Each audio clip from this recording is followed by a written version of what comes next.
From VOA, Press Conference USA, here is your host, Carol Castiel. Welcome to Press Conference USA on the Voice of America. Our special guest on this edition of the program is Congressman Tom Garrett, a Republican from the state of Virginia, and we're coming to you from his office on Capitol Hill. In 2016, Congressman Garrett was elected to represent Virginia's 5th congressional district. Before running for Congress, Tom Garrett served in the U.S. military as a second lieutenant in the U.S. Army. He served on active duty as an artillery officer for 6 years. His service took him overseas to Germany and Bosnia-Herzegovina. After serving in the U.S. Armed Forces, Congressman Garrett entered public service as a civilian in 2007, serving for 10 years in various official capacities in the state of Virginia. As a freshman member of the U.S. Congress, Tom Garrett serves on the House of Representatives committees on Homeland Security, Foreign Affairs, and Education and the Workforce. On this edition of the program, we'll talk with Congressman Garrett, who is not running for re-election, about a range of domestic and international issues facing the United States and the world. We'll also get his take on the upcoming midterm elections, where analysts say Democrats, the minority party, are slated to pick up a significant number of seats in the House of Representatives. Well, first I'd like to ask you about your district, Congressman Garrett, and your time here on Capitol Hill in the House of Representatives. What prompted you actually to run for office in the first place? So in sort of my value core, you have to have a north-seeking arrow, you know, some sort of true north. And for me, it's always been a desire to lead a life that was meaningful, where I did something that was worthwhile. And so for any number of years, I guess 10 or 12, it's manifested itself in elected office and trying to shape policy. And that was it. How much can I do with the finite amount of time that I have on the planet to make sure that somehow it's better when I'm gone? And that was really sort of the voice, the nudging. And talk about your district in terms of its composition.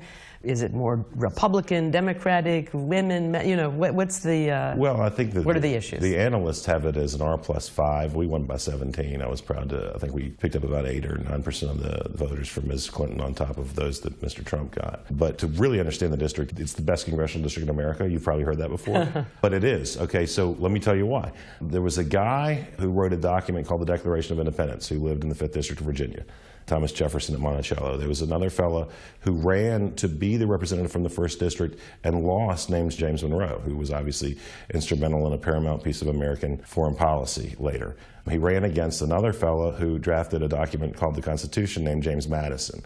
The Civil War, where America reunited, ended in the 5th District. The Civil Rights Movement of Virginia really began in the 5th District when a 16-year-old girl was the only student initiator of a case that was amalgamated into Brown versus Board of Education. So I'm a history nerd, right? You've probably picked up on that already. Booker T. Washington was born in Hales Ford in the 5th District.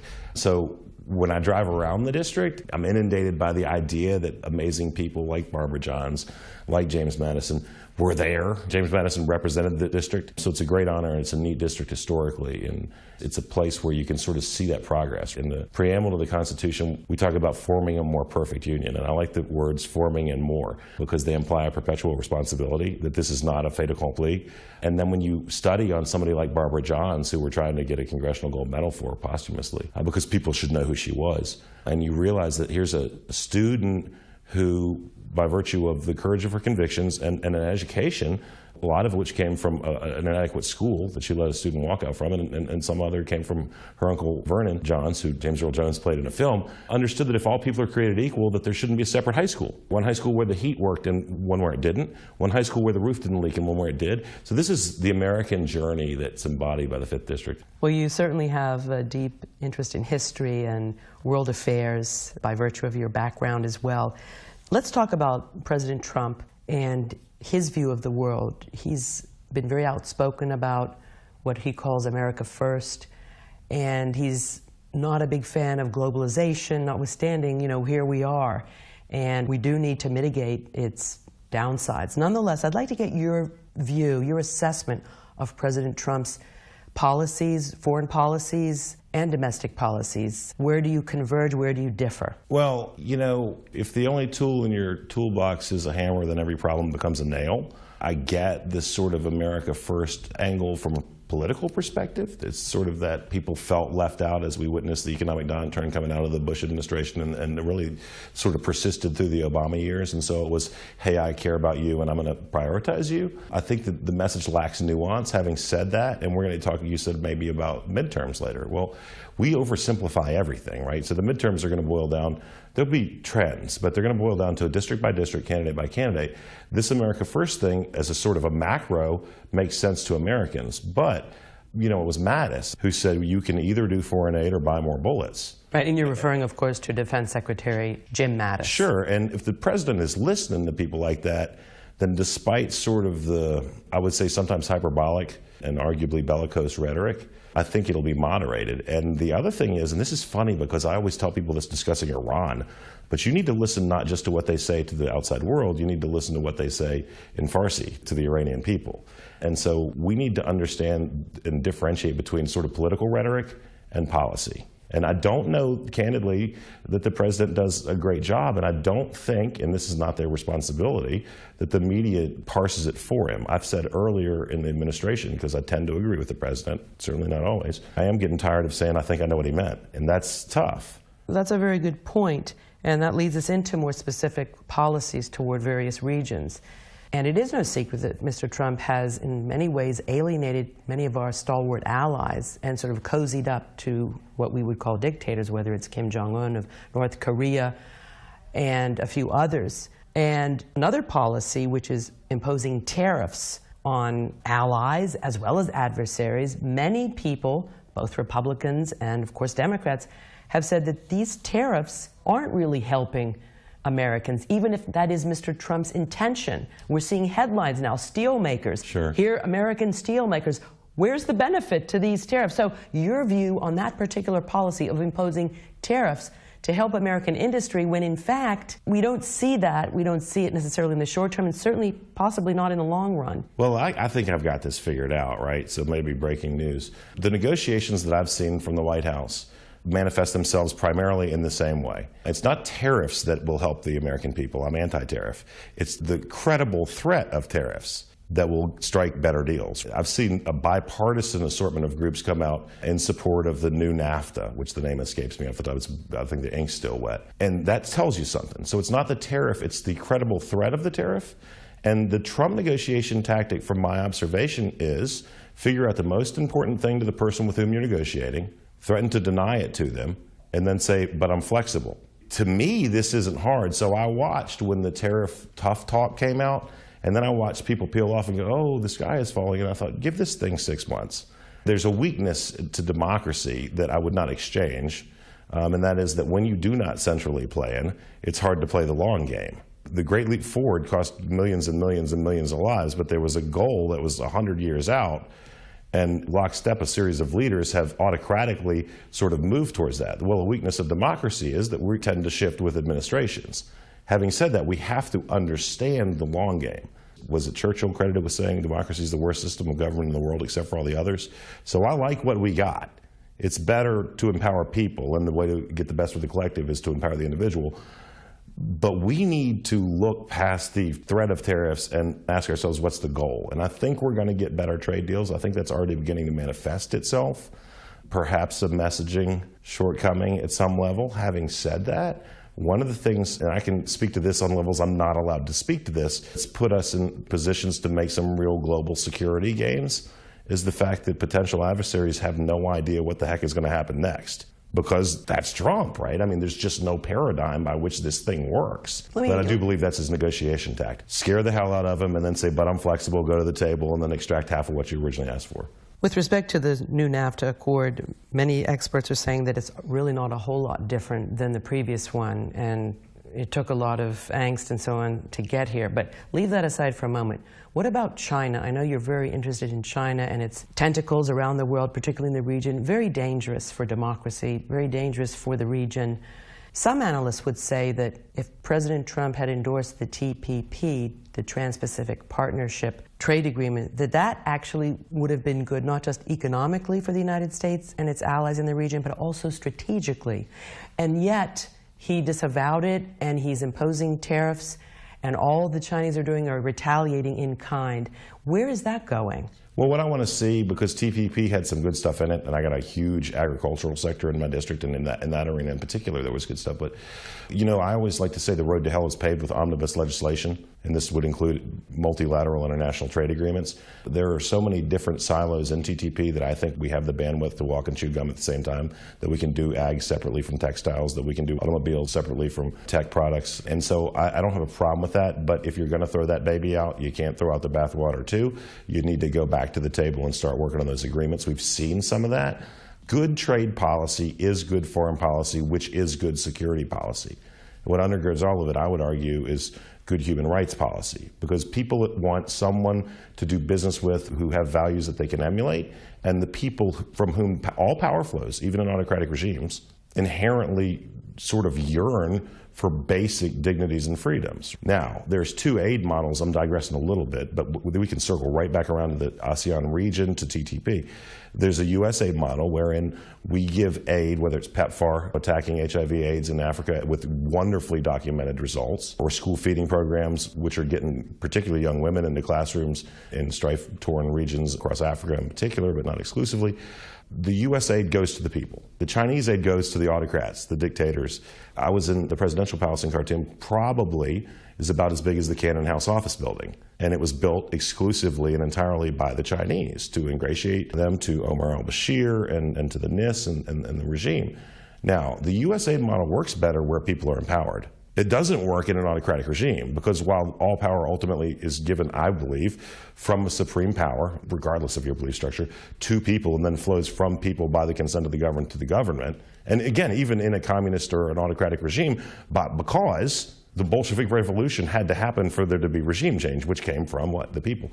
So we need to rethink our aid paradigm if we're not going to encourage global acceptance of basic human rights norms.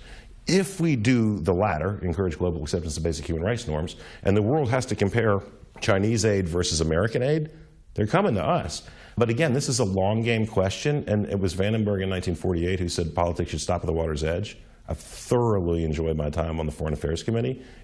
We've lost it. Everything has become Russia, and egregious Russian meddling in our elections, which goes back at least to '84, and I would argue to 1919-ish.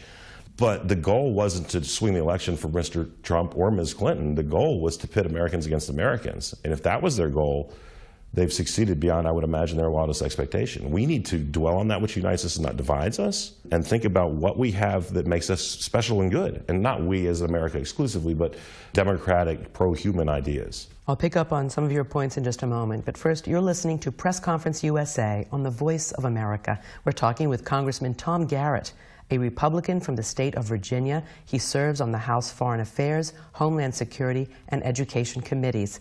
I'm Carol Castiel, and this is a reminder that our Press Conference USA podcast is available for free download on iTunes. You can find that download by clicking on the iTunes tab on our website at voanews.com/PCUSA. You may also follow us on Twitter at Carol Castiel VOA, or connect with us on Facebook. Well, here's a big shout out to Stephen Gotswill from Taraba State in Nigeria. Wow. Thanks so much for writing in, Stephen. If you want to hear your name on the air, please send an email to pcusa@voanews.com, or like us and leave a comment on our Facebook page. Well, back to you, Congressman Garrett. And you brought up Russia, so I do want to pick up on that. Sure. And I do take your point. No question they have been meddling in our elections, in the elections of Europeans for the past decade, perhaps previous that, but we have never seen anything quite like Vladimir Putin, and all of our intelligence agencies have concluded that. They did interfere, that's a foreign adversary interfering in the U.S. election to help Donald Trump and to hurt Hillary Clinton. We shall see what will come.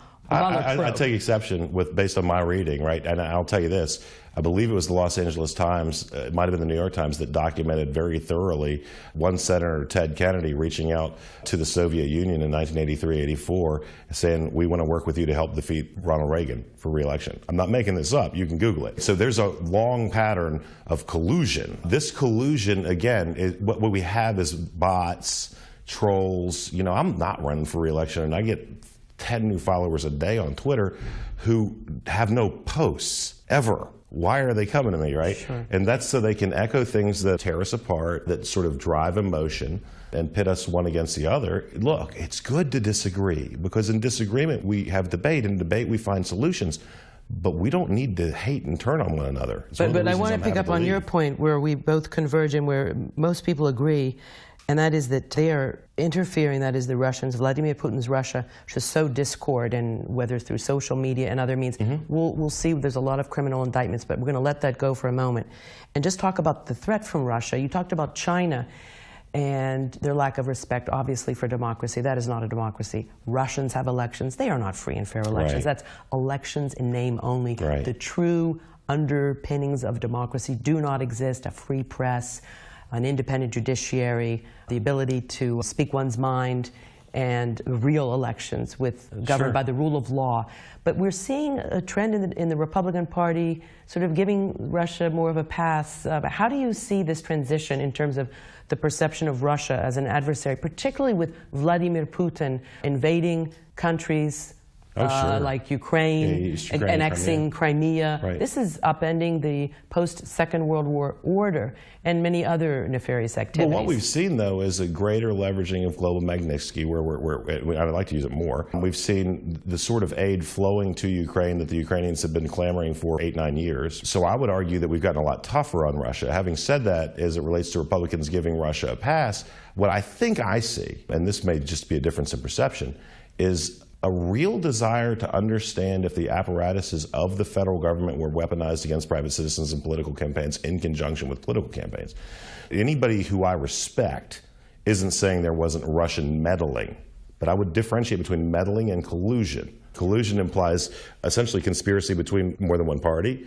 Meddling implies they're messing with us. We know they were. That's right, we do, and you're right. We're waiting to see, what other evidence may appear. We've been waiting a while. Mueller's probe, exactly, but we shall see. Let's move on, because you have so much to talk about. You have such fascinating insights, particularly on Iran, for example. Sure. Do you agree with President Trump's approach to Iran, really a far more hard line than the previous administration, pulling out from the deal, etc.? We've had this thing licked for 24 years. If the ISA from the 90s had teeth, but it was our allies, our close historical allies, primarily in Europe. And right now, I will name Sweden and Austria and Italy, who are sort of doing workarounds. The Germans have done this. I think they've gotten a lot better.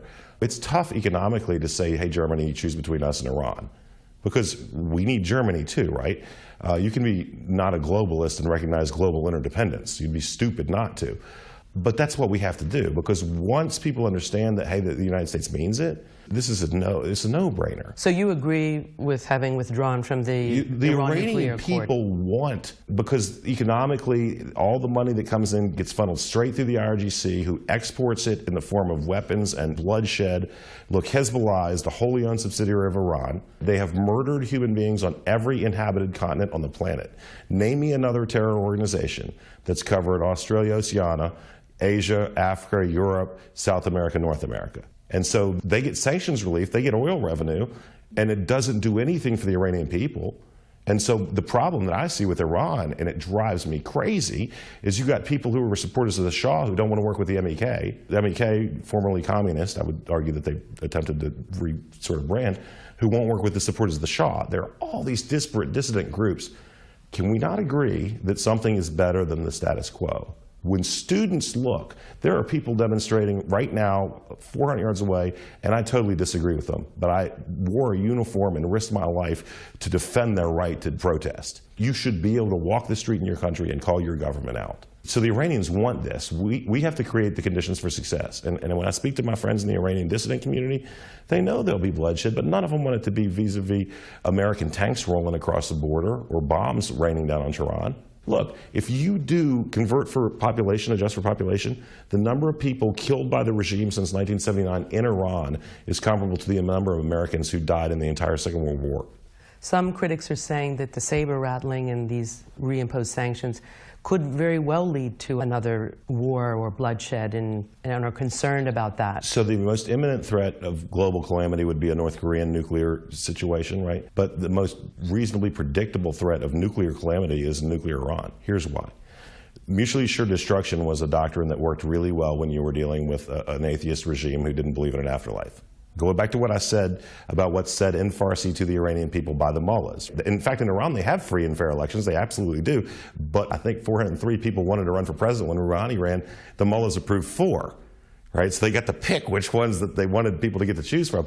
So you have a different paradigm where there's a religious extremism that at least has paid lip service into a microphone about wanting to destroy Israel, about wanting to destroy the United States. The paradigm worked. We knew that if anybody pressed that button, we were all gone, and nobody wanted to do it. I don't give that credit to the mullahs. So we need to get this one right for 2 reasons. Number one, while I represent the 5th District of Virginia and the United States of America, human beings are human beings, and human beings in Iran have been suffering for 2 generations. And number 2, the long-term calamity regionally and globally is almost predictable. And the North Koreans have they sell people, coal, and missile and nuclear technology. They will deal with the Iranians, they already have. So we need to get this right, and that means putting some pressure on them and insisting that our allies join us. Are you in favor of President Trump's approach to North Korean dictator Kim Jong-un? If you can find me somebody who doesn't think we're in a better spot as far as imminent crisis emanating from Korea than we were 2 years ago, I'd like to talk to him. Again, I mean, I have to tip my hat to the president insofar as sometimes he zigs when I would have zagged, but right now we're in a better spot than we were in. Having said that, if you understand this part 3 of the Kim dynasty, these guys are sort of legend at making a deal and then going the other direction. In 1994, President Clinton strode to a podium and said, this North Korean nuclear deal, sound familiar, has ensured that we won't see nuclear conflagration emanating from the Korean Peninsula. We eased sanctions, we let up, and what they did was essentially perpetuate the regime. So I'm glad we're talking. Know with whom you're talking. Understand history in order to predict the future.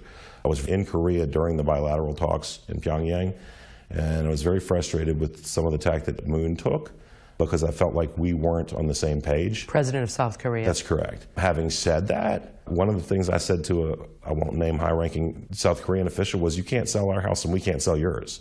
Right? You can't negotiate the sale of our car and we can't negotiate the sale of yours. Having said that, there's been, albeit a tenuous, peace, although not officially, for 70 years by virtue of an agreement, not just between the United States and South Korea, but the UN. Before we move into domestic issues to close, Congressman Garrett, quickly your views on what's going on with this Rohingya crisis, the terrible situation. This is a Muslim minority group in Myanmar who have been brutally attacked by the Burmese military, and we're still in a very dire situation where they feel unsafe going back, and I'd like to get There's your nothing views. to go back to. In some instances, the villages essentially are razed, and now you've got Bangladesh, who's really stepped forward and providing refuge and assistance, and you're talking about a country that's one of the poorest in the region. And the breakneck pace, now the Rohingya crisis goes back to the Myanmar constitution. It's old, but it's really been stepped up recently. As I spoke to before the interview, there's a China sort of one belt, one road interest driving this, which manifests itself also in a wedge being driven between the U.S. and Myanmar. Having said that, we have a duty to condemn this sort of atrocity. I think Global Magnitsky, again, provides, and we've got, what, 3 generals and 2 police chiefs. We should expand that target list.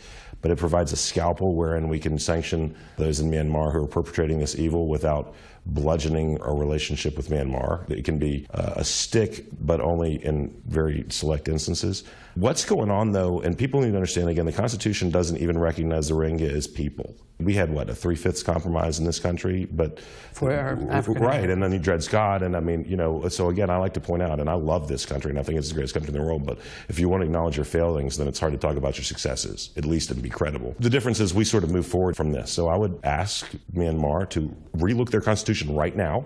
I think we should target the individuals responsible for these atrocities, and I think we need to call the Chinese to bear. All sorts of embargoes and that sort of things involving the implements of this brutality. I grant you that machetes are as commonly used as rifles, but the Chinese are making money not just selling weapons to Myanmar military, but to the rebels. And I don't understand the calculus on the part of the Myanmar military, because when you destroy a family, destroy a home, rape, murder, etc., you breed extremism that manifests itself later. So this is a tough one, but the first thing you got to do is pull back the onion and see who's pulling the strings. Then you have to make specific demands. We're not hegemonic. We're not going to, if you don't revise your constitution, then there'll be troops on the ground. That's ridiculous.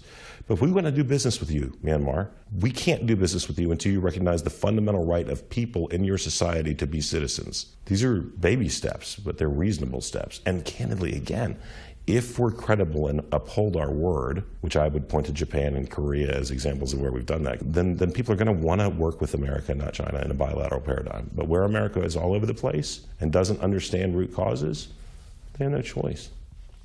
Well, back to the USA, Tom Garrett, and we know you're not running again, and yet the midterms are coming up. I'd like to get your view on how do you think the Republicans are doing heading into the midterms. We see many other members of Congress, like yourself, leaving Congress. They're not going to be running again. They're concerned. We talk about a so-called Democratic wave. We'll see if that actually manifests itself. But Democrats are likely to gain seats. Usually the party out of power does in a midterm congressional election. How do you see this playing out? We want to, for the consumer of news, everything's nationalized, and obviously you're international, but we want to say this is what's going to happen across America. That's a tempting thing to do. It saves time. It's going to be local, though. I mean, you're going to see individual candidates outperform trends. You're going to see individual candidates who should be in safe districts lose races. The candidate does matter, and really issues that are very important in one district to another. Let's just say, like, for example, border security in Texas versus border security in Ohio, or tariffs in Ohio versus tariffs in Texas. So if the Democrats don't gain seats, I'll be shocked. I still think that the Republicans will hold the House. I'm the only person I hear saying that. Having said that, I'm wrong all the time. I mean, I've never predicted one of my own races wrong because I've never lost, but it's local. What about your seat? Do you think it's vulnerable? No, I don't think so. I got the most votes of any candidate in history running in that district ever for any office, including president. So it's likely to stay Republican? It was R5 on paper, but I mean, Trump won it by 9, we won it by 17. The gubernatorial nominee who lost for the Republicans won it by like 10. I don't know how it's still R5. I think this is one of those districts that's trending towards Republicans. There's sort of a move by the working class voter that's totally antithetical to what I understood in 1985 towards the Republican Party. We had an amazing textile industry. It's gone. The tobacco industry was massive. It's gone. People who were proud and had been prosperous and had been an economic engine in Virginia that don't have it anymore. And this Trump sort of America first kind of we're bringing these jobs back rhetoric, it strikes home. The more elections I predict, the more times I'm wrong. But I don't see how this district moves. And I can tell you that there are a million reasons I'm not running again, but one of them didn't think I would win. Well, tell us, Tom Garrett, what do you plan to do after you leave Congress? You have such a background in so many interests. You know, my real passion is the civil society, global basic human rights. And I can get just as fired up advocating on behalf of Chaldean or Syrian Christians in northeast Syria or northern Iraq as I can for Rohingya Muslims in Myanmar or Falun Gong or Uyghurs in China. Just basic fundamental freedoms. You haven't asked about this, I'll go there. You know, 2 years in Congress. The thing that I did that I'm proudest of didn't have anything to do with the bill. We learned that there were 2 pastor and a seminarian who was actually apostated, converted from Islam to Christianity in Sudan, being held in prison ostensibly for aiding rebels. I would argue that it was for giving food and medicine to their neighbors. And they spent about 2 years there. We got engaged. To the Sudanese government's credit, they were willing to listen, and we ended up working with them. And now those 2 individuals and 7 family members live in the 5th District of Virginia.